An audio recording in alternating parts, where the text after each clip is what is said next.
Bom, essa aqui é a nossa terceira aula. Eu vou falar sobre tipos de variáveis. Na descrição do vídeo tem um link para vocês baixarem o código dessa aula, né? Esse arquivo aqui que eu vou comentar para vocês. Mas vocês também podem ir no Google Colab e irem fazendo manualmente os códigos que eu estou comentando. Eu vou mostrar aqui para vocês como é que vocês fazem para usar o Google Colab. Vocês vão vir aqui no navegador padrão de vocês, que vocês têm mais afinidade, e vão pesquisar Google Colab, certo? Aí vocês vão vir fazer login. E aí vocês vão clicar aqui em... Vocês podem vir aqui em cancelar e vão ver as opções disponíveis aqui do Google Colab. Tá? Aí aqui em arquivo você tem novo notebook no Drive, tem abrir um novo notebook ou fazer upload de um notebook. Se vocês baixarem pelo link que está na descrição do vídeo, vocês vão ter o código que eu vou comentar. Vocês podem baixar esse código, depois fazer upload dele aqui para o Colab de vocês. Ou vocês podem criar um notebook do zero e irem vocês mesmos, né, fazendo os códigos manualmente. Eu já fiz essa etapa aqui, tá? Então eu vou só fechar essa aba e vou voltar aqui para o código, tá? Que é da aula 3, tá? Aqui nessa aula a gente vai falar de variáveis, né? Como eu tinha dito lá na primeira aula, o que é uma variável, né? Ela é um espaço da memória em que você armazena informações. E esses dados você vai manipular, você vai transformar e vai usar essa informação para resolver a tarefa ou o problema que você tem em mãos. E essas variáveis, elas podem ser de 4 tipos, né? O tipo int, que é um número inteiro, né? Para quem não está ligado o que é um número inteiro, é um número que não tem casas decimais. 1, 2, 5, 10 é um número que não tem casas decimais. O float é um número que tem casas decimais, por exemplo, 5,25 ou 10,15. Só um ponto muito importante, tá? O Python, ele considera vírgula, casa decimal, como ponto. Tá? Isso é muito importante, que vocês se liguem nisso, porque pode gerar problema nos cálculos que vocês forem fazer nas operações matemáticas depois. Então sempre lembrem disso. O Python usa ponto como casa decimal. Além disso, outro tipo de variável são as strings, né? O que são strings? São sequências de caracteres. São blocos de texto, né? Pode ser um nome, pode ser uma frase, pode ser um texto. Tudo isso é um string. E tem também os booleanos, que de forma... Para quem não é familiarizado com programação, assim de início pode achar bem estranho, mas uma variável, ela pode ser do tipo true de verdadeiro ou falso, certo? E essa informação, de início, você não vai usar tanto, mas quando chegar lá mais para frente, quando eu vou falar de propriedades de estruturas condicionais, os tipos booleanos vão ser bem frequentes. E por que existe o tipo int e o tipo float, né? É porque a forma como a informação ela é armazenada e o tempo de execução mudam muito de um tipo para o outro. Como a máquina lida com o número inteiro e como ela lida com o número decimal, que tem casas decimais, é muito diferente. Isso afeta o processo de execução do código. E, bom, sobre as variáveis, né, agora, elas podem ser desses 4 tipos que eu falei, né, aqui eu tenho um exemplo, tem o V1, e eu estou colocando esse sinal de igual. O que é que eu estou fazendo? Eu estou atribuindo um valor ao V1. Então, o que é que isso quer dizer? V1 tem o valor 10, o valor de V1 agora é 10, o valor de V2 é 5.25. Qual a principal diferença de V1 para V2? Um é um int, o outro é um float. O V3 é um string, né? E aí como é que eu represento as strings? Com as aspas. Pode ser aspas simples ou aspas dupla. Mas o que é que eu recomendo? Sempre adote um padrão para você. Eu normalmente uso só aspas simples. Mas se você gosta de usar aspa dupla, use a dupla, mas use sempre a dupla ou use sempre a simples, que é para ficar mais organizado. E aqui V4, ela é uma variável que tem o valor true, verdadeiro. Aí o sinal de igual, ele faz atribuição, tá? Quando eu quero dizer que uma coisa é igual a outra, eu não uso só o sinal de igual. Eu uso dois iguais, tá? Quando eu coloco aqui dois iguais, dois sinais iguais um do lado do outro, isso quer dizer, por exemplo, V2 é igual a 5,25. Mas essa parte aqui de atribuição, de igualdade, eu vou falar só em outra aula. Mas aqui o sinal de igual que está fazendo é a atribuição de um valor para a variável. Quando quer dizer que uma coisa é igual a outra, eu tenho que colocar dois sinais de igual. E, bom, eu posso compilar esse código. Quando você vai rodar pela primeira vez o notebook, ele demora um pouquinho, porque está fazendo uma conexão, mas depois disso ele já vai executar mais rápido. É só esperar o tempo de carregamento. Pronto, já foi. Aí aqui, se eu fizer novamente uma alteração, por exemplo, se eu mudar V1 para 15, vocês vão ver que agora aqui está sendo exibido o número 15, ó, V1, o valor de V1 é 15. E um ponto importante, que para quem já programou há um tempo pode estar achando estranho, para quem nunca usou um notebook, um Jupyter Notebook. Aqui eu estou conseguindo exibir o valor da variável sem usar o comando print. O comando print já é usado para exibir um valor, né? Por exemplo, eu posso colocar print V1. O que é que isso aqui quer dizer? Eu quero que o valor de V1 seja exibido. E está aqui, está exibindo V1. O valor de V1 é 15. Mas em um Jupyter Notebook, eu posso exibir valores só colocando a variável em questão.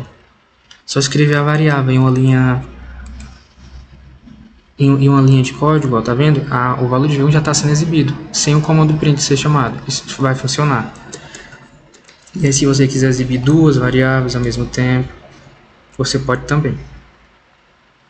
Bom, aqui passando para a próxima célula de código, o nome das variáveis não pode começar com caracteres especiais ou números, tá? Isso é muito importante, lembre. E deve começar sempre com letra ou underline, certo? Que, para quem não sabe, o underline é esse sinalzinho aqui, ó, certo? Então, por exemplo, eu poderia colocar V1 dessa forma, escrever V1 dessa forma. Isso aqui é aceito, tem um underline e qualquer outro texto aqui. Posso colocar só underline também.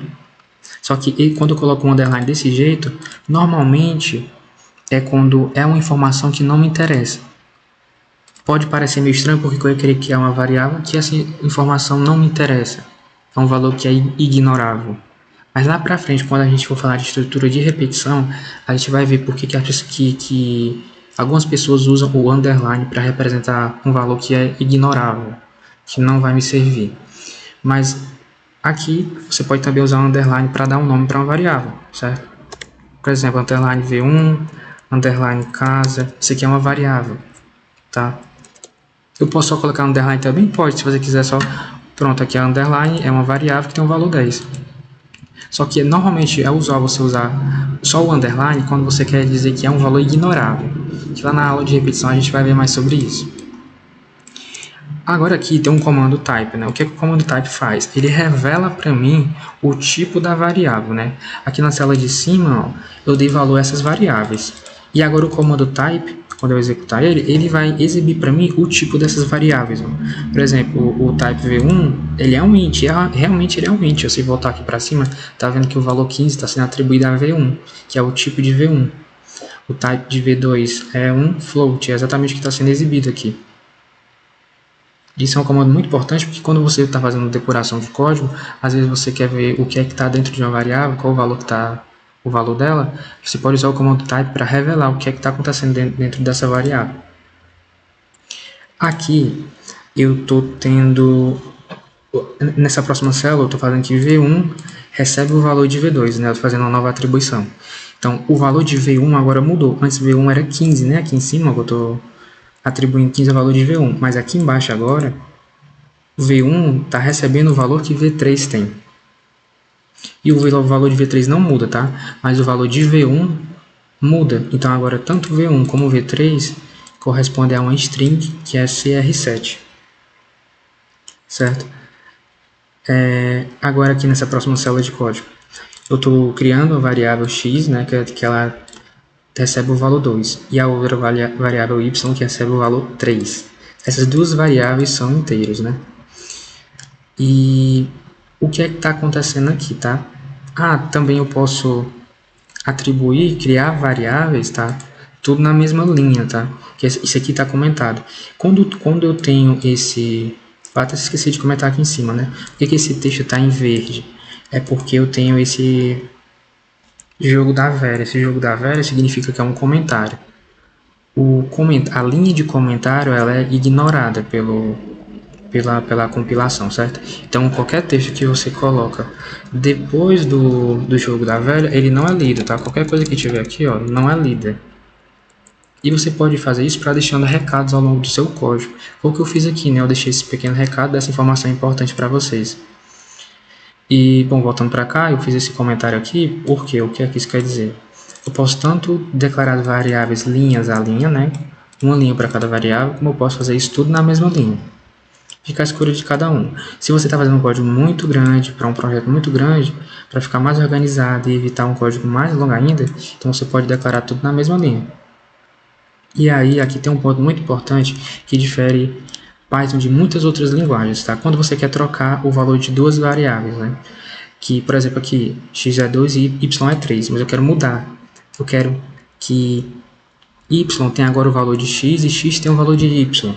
Em outras linguagens, até na linguagem C, isso aqui ia levar algumas linhas para ser feito. Tipo, teria que fazer alguns comandos para fazer essa troca de valores entre as variáveis. Mas aqui no Python eu consigo fazer isso em uma única linha, que é isso que está fazendo. O que é que essa linha aqui que está destacada significa? Y recebe o valor de x e x recebe o valor que y tinha. Então aqui, de uma forma bem rápida, eu estou trocando o valor entre as variáveis, sem nem usar uma variável auxiliar, né? Não precisei criar uma outra variável para receber um valor de uma variável de x ou de y, aí fazer a troca de valores e depois pegar o valor dessa variável auxiliar e completar a troca de valores, né? Em outras linguagens de programação como C, eu teria que usar uma variável auxiliar, tipo uma variável z, para guardar o valor de x ou de y, aí eu troco os valores de x e de y e depois resgato o valor que está em z. Mas aqui eu não preciso. Basta fazer isso em uma única linha. Em uma única linha eu já troquei o valor dessas variáveis. Isso aqui você vê como o Python tem uma sintaxe muito mais simples e útil. Bom, eu vou mostrar um exemplo aqui. Se o valor de x fosse 5, o valor de y é 3, eu quero mudar, né? Agora, aqui eu estou exibindo, ó, lembrem, aqui eu estou exibindo o valor das variáveis, tá? Então, aqui agora eu quero ver se os valores estão realmente sendo trocados, ó. Estão, porque agora o valor de x é 3 e de y é 5. Agora, passando para a próxima célula, eu tenho aqui transformações de variáveis, que é um processo muito interessante do Python, porque veja, lá na primeira aula eu falei que Python, por ser uma linguagem dinâmica, ao longo do código eu posso mudando o tipo das variáveis, né? E é o que vai acontecer aqui, ó. Porque x está recebendo o valor 10. Só que eu estou usando esse comando de str. X recebe str do próprio x. Então, antes o x era um valor inteiro. Mas agora x vai receber um novo valor, que é o valor de x antes, né? O mesmo valor que x tinha antes, mas não como um número inteiro, como uma string agora. Então, antes eu tinha uma string. Antes eu tinha um inteiro, agora eu tenho uma string, né? Um string de um número. Pode parecer estranho, mas tudo que está entre aspas é um string. Então, mesmo que eu coloque números entre aspas, eles são strings. Então, aqui antes eu tinha um valor 10, mas eu estou usando o comando str. Então, agora esse 10 vai virar um string, tanto que ele está sendo representado dentro de aspas. Além disso, eu posso fazer com números com float e int, ó. Que aqui eu tenho 5.8, né, y, que é 5.8 agora, então ele é um float. E aí eu estou usando o comando int. Do valor do y que eu tinha antes, eu estou aplicando essa operação do int aqui para dentro do y. Então o valor do y mudou, o tipo, né? E antes eu tinha um float, agora eu quero que ele seja inteiro. Eu não quero que tenha parte decimal nesse número. Então vejam, antes era 5.8, mas como eu estou fazendo a operação de int, só fica o 5. Y agora só vale 5, não é 5.8. E aqui tem um ponto interessante nessa próxima célula. E se eu fizesse uma operação de uma string para um número, será que funciona? Eu vou rodar aqui o código e vai aparecer uma mensagem de erro. Por quê, né? Por que está aparecendo isso? Porque não tem como eu converter um conjunto de caracteres, uma string, para número. Certo? Essa operação ela não é aceita. Então, eu posso transformar números inteiros e de ponto flutuante, que são os floats, eu posso transformar eles em strings, mas o contrário não é válido, certo? Limpar as saídas e pronto. Agora continuando a aula aqui. Sobre aqui essa parte aqui é sobre transformando para bool, né, que é a parte booleana. Aquele tipo booleano que eu falei lá em cima, eu também tenho operações aqui para ele. Só que aqui o tipo booleano que eu tinha falado é de true e false, né? E essas considerações elas têm algumas regrinhas, tá? Que eu deixei aqui como anotações, ó. Números, para números, tá? Quando eu tenho 0, que é inteiro, né, e 0.0 de float, eles são false. Coleções vazias. Essa parte de coleções vazias eu vou falar em outras aulas para vocês, mas quando eu tenho se eu tiver alguma sequência, tá? Algum agrupamento, como strings, listas, tuplas, dicionários, conjuntos que estiverem vazios, eles têm uma natureza de false, porque eles não têm nada dentro deles, então eles estão vazios. Então eles vão ser do tipo booleano false. E alguns objetos especiais, tá? Como esse nome quer dizer nenhum. Ele também tem uma natureza de false. Agora, os que são considerados true, que é de verdadeiro, né? Qualquer número diferente de zero, incluindo negativos. Então, eles têm uma natureza de true, né? de verdadeiro. Ou seja, eles não são zero. Quando o número não é zero, ele tem uma natureza verdadeira, certo? Tipo booleano. Qualquer string não vazia, qualquer coleção não vazia, e também qualquer objeto que não implemente explicitamente um comportamento de falso. Qualquer objeto que não é vazio, que não é zero, então ele tem um comportamento de verdadeiro. Ele não é falso. Agora, se ele é zero, se ele é zero inteiro, ou zero flutuante, ou está vazio, então ele tem a natureza de false. E aqui, nessa última célula, eu tenho aqui um x. Né? Esse x ele está recebendo esses colchetes vazios. Mais para frente eu vou falar que isso aqui é uma lista. Né? Dentro dessa lista eu posso agrupar, eu posso colocar vários elementos aqui dentro. Números inteiros, números flutuantes, strings, ou até true ou false eu posso colocar aqui dentro. Mas o que importa aqui no momento é, como eu falei aqui em cima, se uma variável ela recebe um conjunto vazio, né? Por exemplo, aqui, ó, listas, conjunto vazio. Então, a natureza dessa variável x qual é? É falsa, né? Ela tem uma natureza de false. Por quê? Aqui, essa operação booleana, eu só vou checar qual é a natureza da variável. Essa variável x, ela recebe uma sequência, uma coleção vazia. E essa operação bool, ela vai verificar para mim qual é a natureza da variável x. Então, x agora vai receber o valor da sua natureza, que são dois estados, né? Verdadeiro ou falso. E aqui eu estou exibindo. X está exibindo a sua natureza, que é falsa, né? Porque, como eu disse, se uma coleção ela é vazia, então a natureza dela é falsa. Agora, se eu colocar só um número aqui dentro, né? Um dentro dessa lista, o que é que vai acontecer, né? A natureza muda, porque o x ele não é vazio mais. Então, o operador bool vai ler que tem algo dentro dessa coleção. Então, aqui agora eu estou exibindo a natureza de x, que é verdadeira. Certo? Isso aqui, agora de início, pode parecer bobo, mas mais para frente, quando a gente estiver fazendo códigos mais complexos, checar a natureza, saber se uma variável ela é ou não vazia é muito importante. E saber lidar com os operadores booleanos é muito importante. E eu encerro essa aula por aqui. Eu peço que, por favor, curta, siga e compartilhe, que vai me ajudar muito.